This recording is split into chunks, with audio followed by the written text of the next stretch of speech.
I started this podcast because I'm fascinated by how we get better at bridge, how we reach that next level.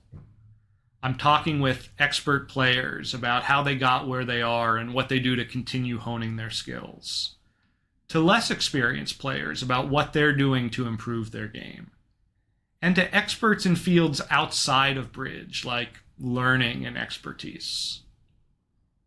If you're looking to level up your game, check out my classes on Learn Bridge Online. Mondays are about the expert thought process, and Thursdays are about declare a play. You can attend the classes live or you can watch the recorded replay. I'm looking forward to leveling up together.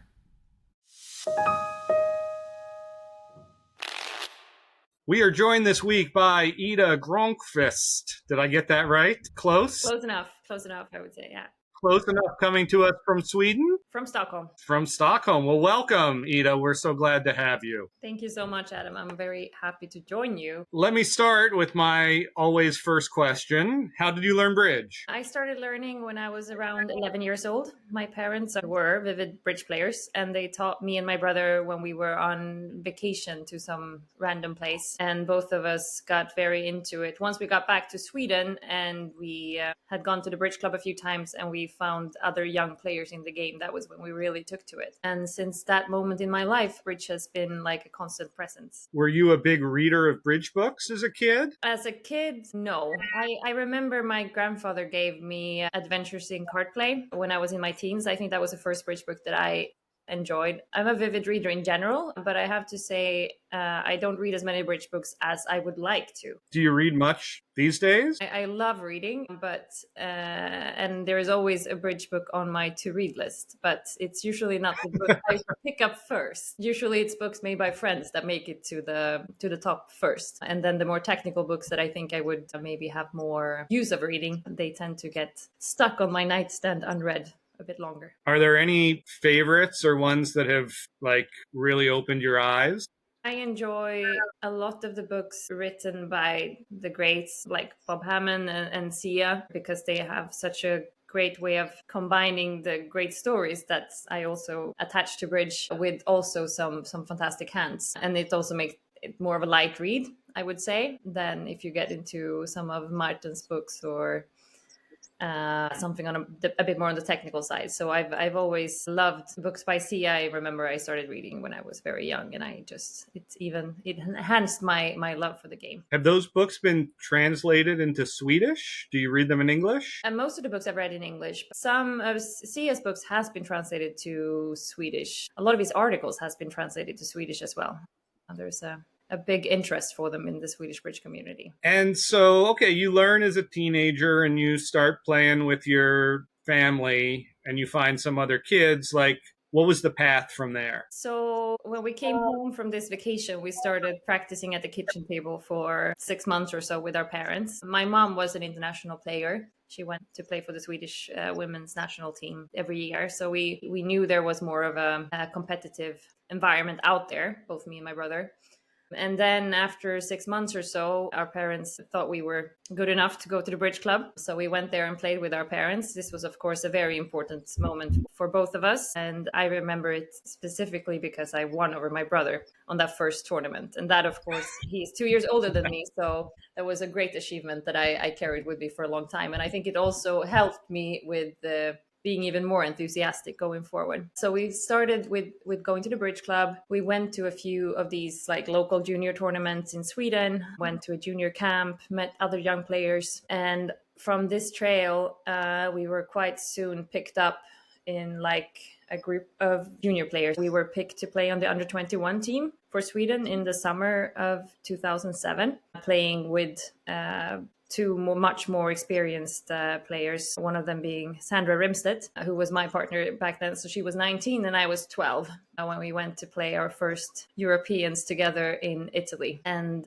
that was the most amazing thing ever, besides the fact that we were able to travel without our parents to a different country. But that was also the first real serious tournament that we played, and we had such a great time. So at 12, your parents just put you on a plane and sent you to Italy? In a car, but yes, In a pretty car. much. And I Okay. think they were able to do that. Of course, nowadays we have the under 16 category, so we are maybe more used to also at the international level to have like young kids at these tournaments. At that time, it was a bit rare for someone so young to be playing in the under 21. But I think because my mom was playing internationally herself, it was easier for her to understand what it was about and, of course, to encourage us to do it. So that helped with the decision. I'm very understanding for if you have bridge playing or if you have non-bridge playing parents to send your kids by themselves to a different continent or to a different country when you don't even understand what it is they're going to do there. It's a tough decision. But yeah, our parents were very lax about it. Was that intimidating, being 12 years old and playing all these like university students? It was at first, but it helped playing with someone much older and more experienced. So Sandra was really mentoring me in that tournament and taking great care of me. And also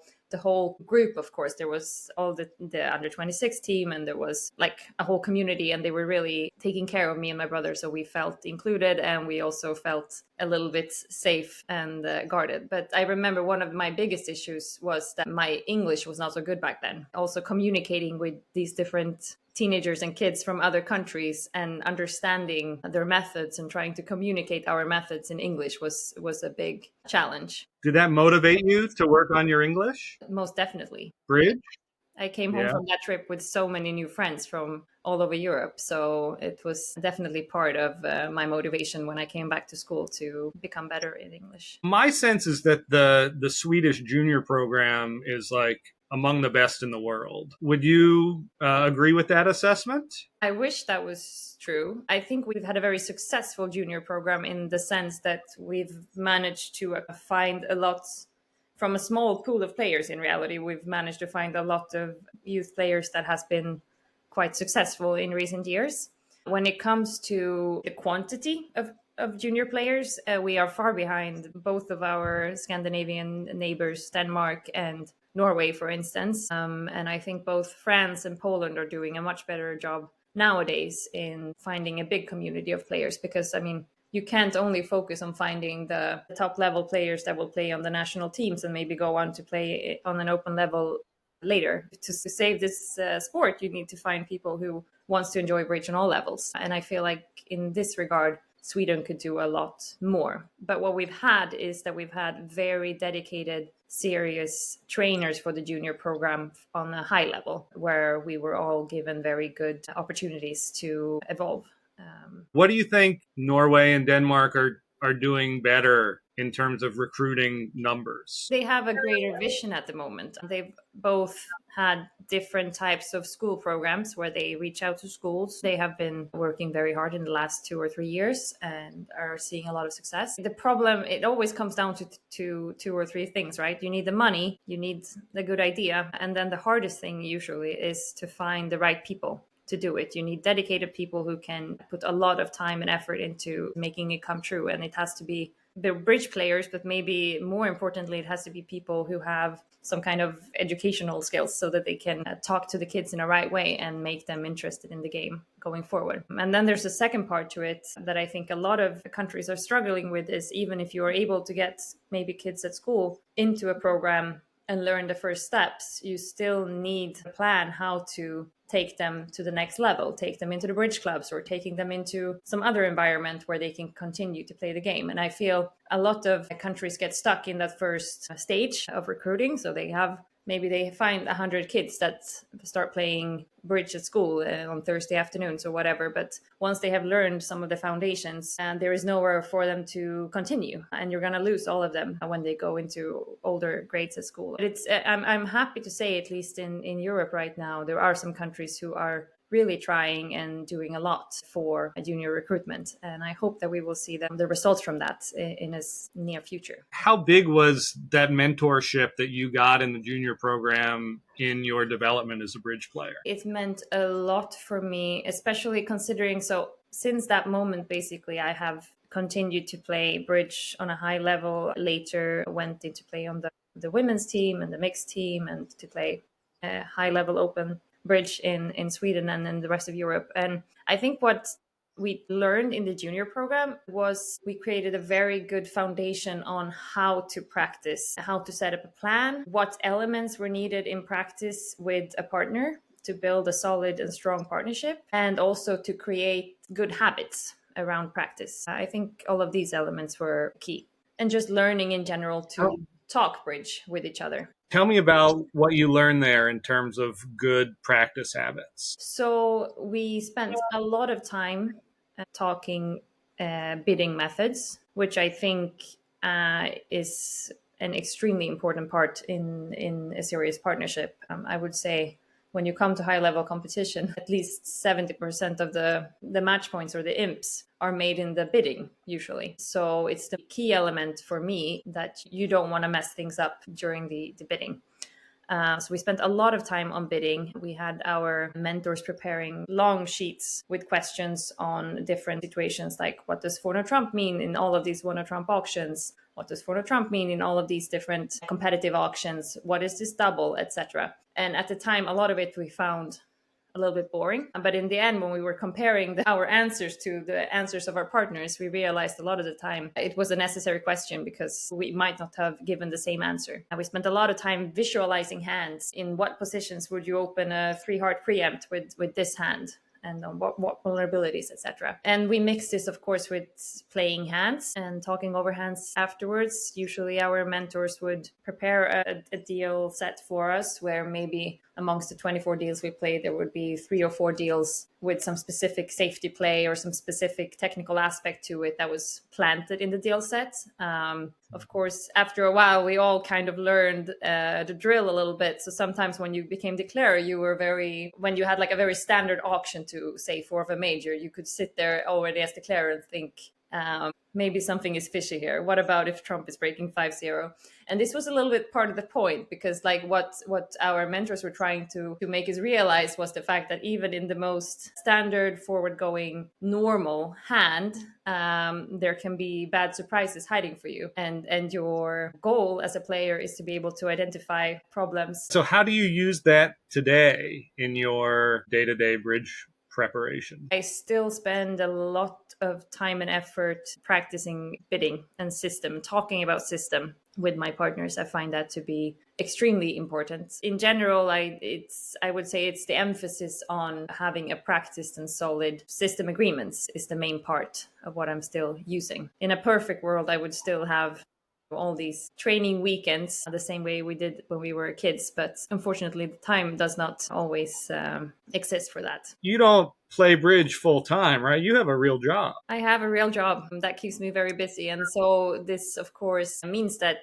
I am not able to practice bridge as much as I would like to, and I have to be a little bit smart about how I practice and choosing good moments for it. So what do you do in your day-to-day between tournaments just to try to keep yourself sharp? I'm a big fan of qubits for the just everyday. It's just like one way. I don't think it's the best way to practice in general. In general, I think you are more focused if you're in the moment and you're doing something. It can be on the internet, but with your partner directly, it will be more focused and higher quality training. But it enables for you to, on your commute to work, or when you have 5 minutes waiting for someone in a meeting, etc., it enables for you to at least think about bridge for a bit and to maybe scroll through some sequences in the system and whatever. So I think that this is one of the elements that I have found necessary to incorporate. And then, of course, you have to schedule your practice in a more grown-up way. For instance, in last fall, we were playing the World Mind Games in Buenos Aires, and me and my partner then,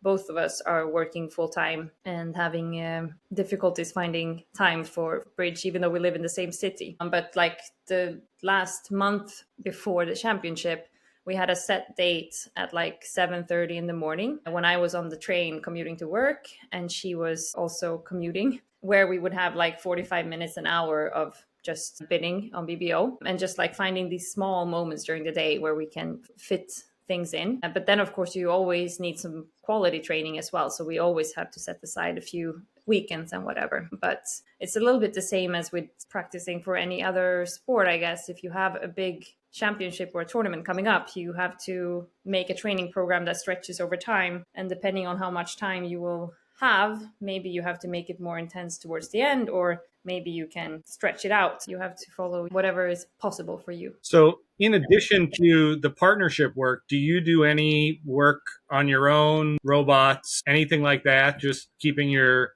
declare play sharp?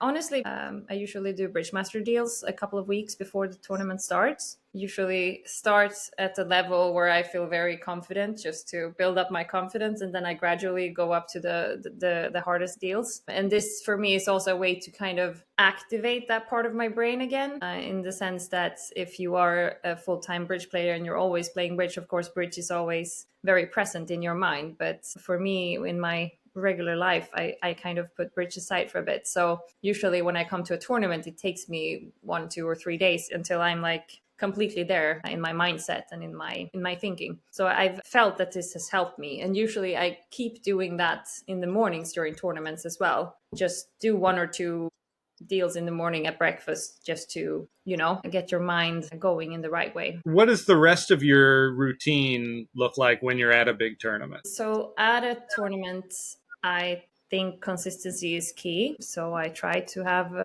pretty regular sleeping patterns. I try to work out kind of regularly, just as I would do at home, go running in the mornings, things like this. Of course, you spend a lot of time with your team usually and with your partner. I think it's important to keep a good spirit and a good atmosphere, and to keep the team spirit high. I try to disconnect as much as possible from anything outside of the bridge world. My friends back home usually think I disappear. And then when I re-emerge after a week or 2, they're like, oh, you've been at the bridge tournament, because I just feel that it's necessary to be like completely present. I think some people, when they're preparing, they're like reading the system and everything. And then the moment the tournament starts, they kind of quit that and they just play the boards. But what I've found is that if it's a tournament of maybe 2 weeks, towards the end of week 1, there's going to be sequences in the system that I have forgotten because they didn't come up and they are very unusual and whatever. So what I usually do is I keep reading the system, like a chapter of the system every day or so, just trying to keep it fresh in mind, because if it doesn't come up, I'm afraid that once I'm in the quarterfinal or the semifinal in the second week, all of a sudden I'm not going to remember it. So this is definitely something. And then the bridge master deals. Other than that, I'm just trying to also enjoy myself and have fun with the people I'm there with. What's your eating and drinking schedule like? Do you drink alcohol at a tournament? It depends. Typically not when we play these long tournaments, or very minimal consumption, because it's no secret that it both is not very good for your sleep and it will make you tired in general. So I find it beneficial not to drink. Do you think diet and exercise and just kind of being generally fit matter at all at the bridge table? Definitely. I mean, to some extent, bridge is not an endurance sport, but it's about mental endurance, especially when it comes to long tournaments. It's about not being mentally fatigued, and our brain gets tired if the rest of the body is tired. So you need to make sure that you're sleeping enough, that you're eating enough, not drinking too much, not doing anything else that will harm your body in general, I think, in order to perform your best. Are there aspects of your day job that you feel help your bridge or bleed over into bridge? Yeah, I would say there are some parallels. I feel like I've had more use of what I've learned through bridge in my day job than the other way around. I'm a lawyer by profession. I work in court as a judge. And this is also an environment that can be quite high pressure. You're usually sitting in front of people on a podium. You have trials that you've had very little time to prepare. You come into a room, you don't really know what's going to happen, and you have to stay calm and present and listen to everything that's going on and make decisions as you go, kind of. And to me, there's a lot of in this that's similar to when you're at the bridge table. It's extremely important to stay present in the moment, to analyze the behavior of the people around you, and you have to make a lot of decisions quickly. So I feel like I'm benefiting in both the worlds, in that I have to practice this ability and to keep cool and to stay focused and present. When you're in the courtroom, you're assessing evidence from what the people are saying. You're trying to translate that and draw logic conclusions. And the same applies in bridge. You are assessing the evidence, the cards people are playing, the bids they have made, and you're trying to make or draw logic conclusions from what's happening around you. And I feel in this way, the processes of what I do in my regular life and what I do at the bridge table is very similar. Do you think that having this job and life outside of bridge makes you a better bridge player? Or do you think you would be better if you just were a full-time bridge pro? I think there is no debate that I would be a better bridge player if I played bridge 365 days a year. Or at least 300. I don't have any illusion about being able to perform as well as some of the players we know that play bridge full time and dedicate, let's say, 75% of their mental capacity and their time to this lovely sport. It's such a complex and hard game that it takes a lot of time and effort to become really good. So no, of course, it's the same as with any other sport. If you're a full-time performer or athlete, you're bound to be better. But I am honestly quite happy with the balance I've found, and I'm happy. Even though I don't play as much as I would maybe like to, I'm still happy that I'm able to compete against these players and still hold my own to some extent. But you have to be kind to yourself also and realize that you are not in the same position as someone who is playing bridge all the time, every week. So it also makes sense that they will do better than you sometimes. How did you make that decision to pursue and continue your legal career rather than just play bridge full-time? It's not that I never considered bridge as a full-time career. Of course I did, because I have many friends who have chosen that path. I just realized quite quickly that I wanted to have something more, and I did a little bit more variation. And I love what I'm able to do now, where I'm able to jump from one world to another. Bridge is, in the end, just a game. It's a fantastic game. It develops your mind. It challenges you mentally in a way very few other games can do. And it gives you an opportunity to travel and to see people, fantastic people from all over the world with all kinds of different experiences. But in the end, it's still just a game. And I still feel that it's good to try and make contribution to society in some other way as well. Bridge is meaningful to me, but my legal work is even more meaningful, if that makes sense. What are your non-bridge friends in, your legal life and your just normal life think of you in bridge, and suddenly you're in Philadelphia for 10 days playing bridge? Like, what do they think of that? They've gotten quite used to it, especially my bosses at this point. Whenever I come and ask for some weird vacation time in the middle of some stressful time, or he or she is always like, let me guess, another bridge tournament. It's like, yep. So I think bridge is a mysterious world for people outside of it. First of all, a lot of people don't know what bridge is. And second of all, even the people who know what it is usually only knows about because they have some, old relative or something that plays at the local club, and they can understand that aspect of it. When it comes to traveling internationally and playing long tournaments, this is an unknown world to them. So, two of my best friends that used to sit in at bridge dinners back at my parents' house, they started picking up on the bridge lingo and would casually drop things at the table after a while, he really should have finessed in clubs, right? Without having no idea what they were talking about. And they were just enjoying themselves. But to them, 75% of the conversation at the dinner was always in another language, kind of. It's hard to say how they see it, except that they find it a little bit weird, maybe, but also a little bit interesting. So if I magically gave you 10 or 20 hours extra a week to spend on bridge, and I said, you have to spend this on bridge, right? I'm going to pay you to work on your bridge game. What would you do with that extra time? I would definitely use 10 of them to play one-day tournament each a week with a good partner, someone that I enjoy playing with, preferably with one of my partners for an upcoming tournament, but otherwise just with a great player that I enjoy playing with. I would maybe use 5 hours on reading and working on my system. I would dedicate 2 or 3 of those hours to reading a bridge book, since you so generously gave the time for that. And then for the last part, what would I do with the last part? I would,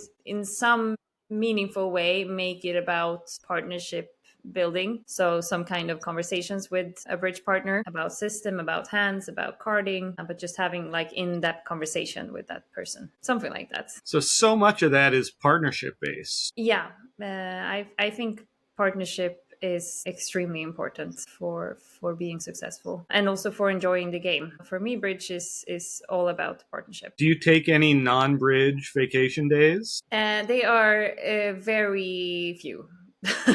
At the moment, especially now, since I have a partner who is also a bridge player. So when I use my vacation days for bridge, it also means that I can spend time with him.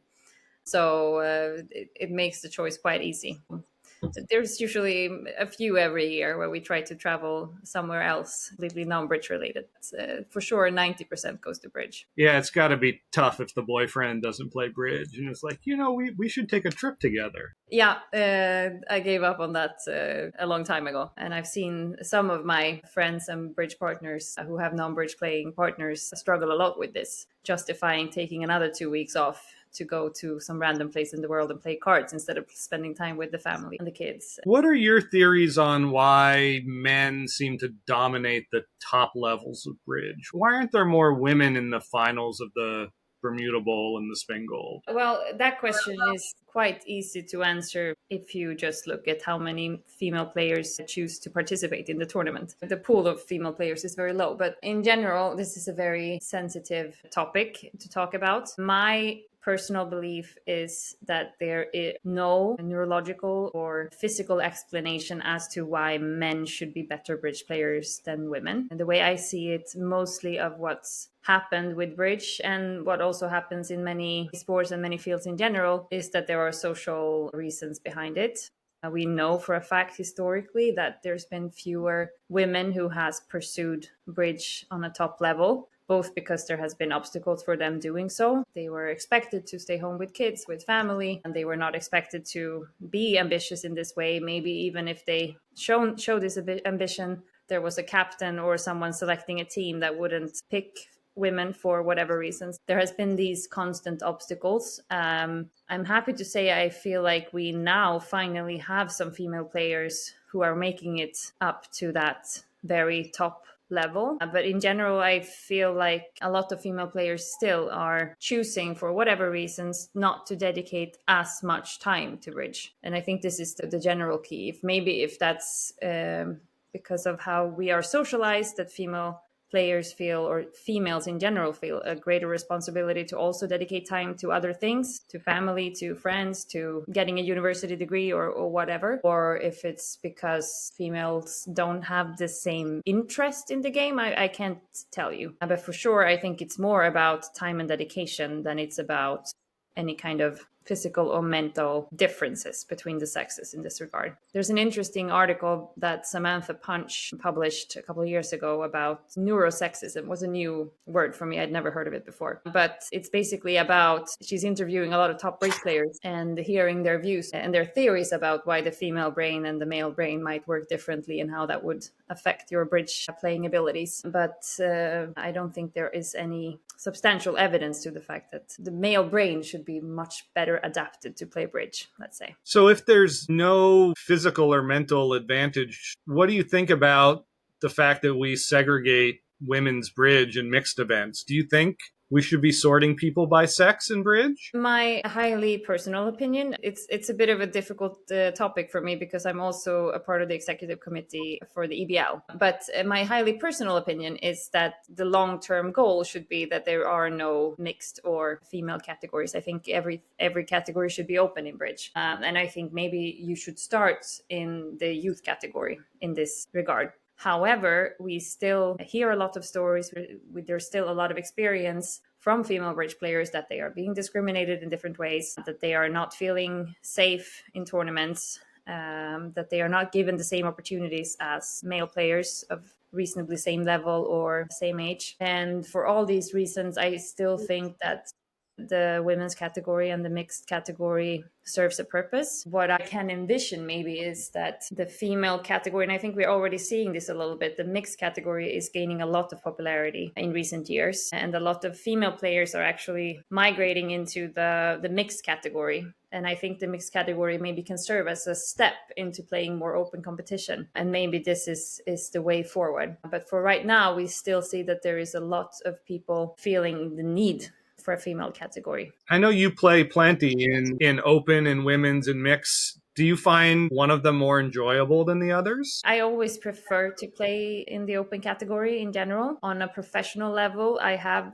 also, like many other female players, really enjoyed the mixed category. One part of it that I really like, that in the mixed category, usually what we see is a lot of non-practiced partnerships. It's usually you have a lot of female partnerships and you have a lot of male partnerships. And then when it comes to the mix, there's a lot of unpracticed partnerships that are playing together. So if you put time into really create a stable partnership with agreements, and when you're on the same wavelength, you can benefit a lot from this. So this is one of the aspects I like.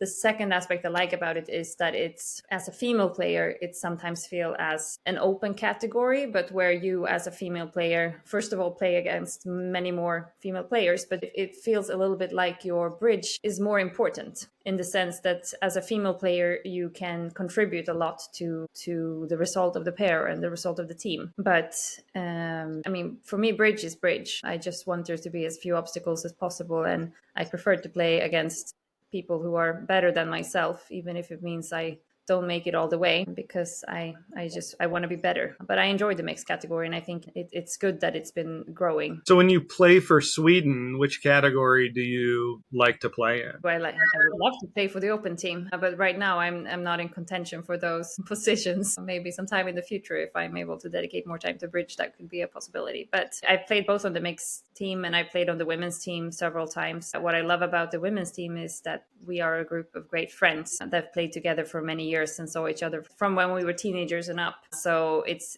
very relaxed and very familiar to play together with the women's team, or has been. In the youth, I always wanted to play in the open categories, of course, because I felt that was the highest level competition that was available. What do you think about all these good players who have moved to America, you know, for professional reasons? Like, imagine how strong your team would be if no Swedish player had ever left. Oh, we've let them know. No, but we are, of course, very happy for and supportive of them choosing to pursue a full-time career. And the way things look right now, that is much more possible to do if you live in the US. Yeah, we are proud to have exported some great bridge players to you guys. For sure. Are there any sponsors comparable to what we have in the US and Sweden? In Sweden, the professional market is very small. There is maybe 2 or 3 individuals who would sponsor and pay for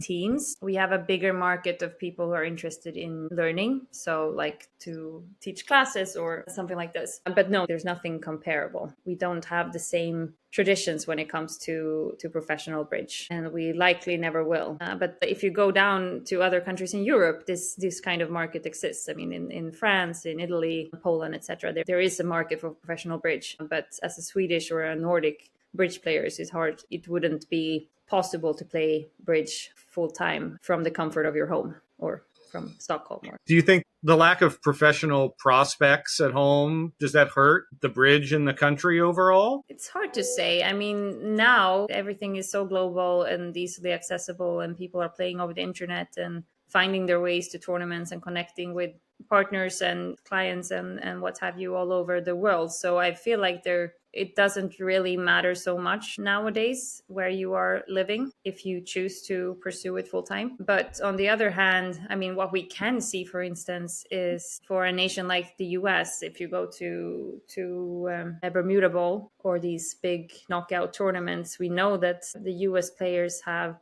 a lot of experience and a lot of practice in playing long knockout matches. And we've seen it over and over again at these big international tournaments that teams from the US are managing to pick up 50 imps in the last segment or performing extremely well under this super high pressure towards the end of these matches. It would be naive to think that it doesn't have anything to do with the fact that you have this great practice with your trials and with the way most high-level competition is structured in the US. So for sure, there's a benefit if you are exposed to this kind of bridge more often. But yeah, I mean, most of our top-level European players now are frequently coming to the US or to China or to other nations. So if you want it, you can have it, I think. So if I gave you a magic wand and said, you know, you can do whatever you want to fix bridge, both in Sweden and worldwide, What kind of changes would you make? My main focus would be on the survival of the game, recruiting young people, finding a way to make it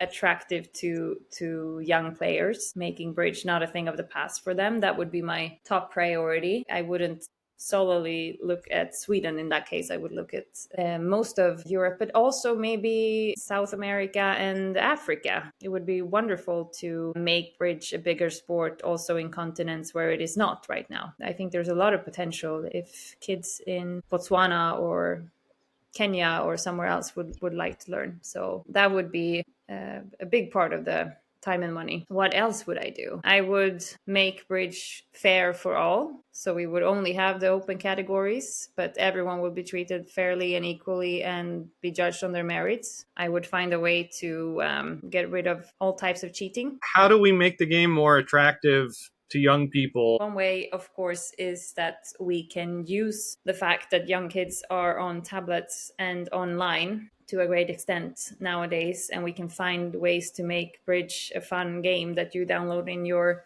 phone and you play on the school bus, or that you play breaks in school, etc. But the other way is maybe we should try to benefit from the fact that we are not necessarily an online game as well, in the sense that I feel there's a lot of kids today that are lacking human connection, lacking time away from their screens as well. And bridge can be an extremely good opportunity to spend time away from your computer and your phone and work on real human connection. So I think we probably need to work on both parts, and it will attract different people. And then I think we need to help each other more. We need to work MBO to MBO to a greater extent. Right now, in a lot of countries, you have like one very passionate individual who lives in one city and has connection with one or two schools in that city, and they can start a big local project. But to get momentum, you need more people, you need a greater organization. I would love if we were able to learn bridge on a wide scale to schools all over Europe, and then we could have some kind of online competition where they all compete against each other and they get this like greater connection out of it. Have you had experience as a young woman or when you were a girl of kind of the dirty old men of bridge? Have you felt uncomfortable with some of the men? Yes, I think that's inevitable in life, but for sure the bridge world is not a safe environment. And I think maybe I was exposed to it in the bridge world a bit earlier than I was in society in general. But on the other hand, I entered the bridge world quite young. So it was also the environment where I met the most grown-up people first. How do we change that culture? I mean, I have juniors that I mentor who are women, and they say they play in the women's events just because the men are so gross in the open events. It's a very hard question to answer. I mean, obviously, the ACBL or the organizing committee should have a zero tolerance policy, but a lot of it is not specific to bridge. It's just bridge is an outlet from. I mean, these are people who have this kind of use in maybe all parts of their life. So identifying it is important. Having a safe option for people to report behavior is important, and also that you follow up on it. I know for a fact that at one of the recent World Championships, UBF had to disqualify 2 or 3 individuals, I think, for inappropriate behavior during the tournament towards female players, which sounds like a shocking amount of people. But on the other hand, it also makes me glad the fact that they decided to act and do something about it when it appeared. I hope that society in general is developing in this area. I mean, right now, it doesn't look politically like we are moving in a direction of more tolerance at the moment in some countries. But I hope this is just a temporary trend and not something that will stay forever. But yeah, I mean, it's important then for you as a mentor or as a trainer that you take their comments seriously and that you listen to them and that you make sure to follow up, because I can't imagine anything worse than when you tell about that kind of experience and nothing is done about it and there is no reaction. And this is the worst experience, I would say. Yeah. Well, on that uplifting note, I think we'll call it a day. Thank you so much. It's always great to talk with you, Ida. Yeah, I think this was fantastic. It was a great conversation. Thank you so much for inviting me.